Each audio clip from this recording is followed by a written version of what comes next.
meaning, patap-tap na lang din po. Ayan nga, si Tonic Bank.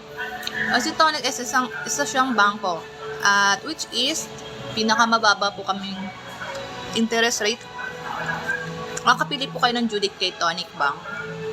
And then, no processing fee po kami. Kaya mas maganda po kami sa ibang financing. O ibang mga lending application dyan or online. Hindi naman po kami lending, bangko po kami.